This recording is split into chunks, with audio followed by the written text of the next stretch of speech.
Hello guys, in this video I'm going to show you how to add music to your video on the Filmmaker Pro application. But first of all, I just want to mention, please don't forget to subscribe to our channel, because at 100,000 subscribers we are going to show you our YouTube revenue statistics and growth strategy, how to make money online. So let's jump into it. First of all, open the application on your device and open a video or a new project. So, you just go to the right side of the screen, you can find the right bar and click to the second icon, the music.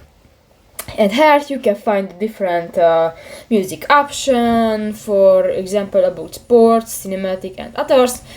Click to the, for example, the travel, and you can find that. And if you want to download that and use that, click to the download icon, and that's it. So you can use that.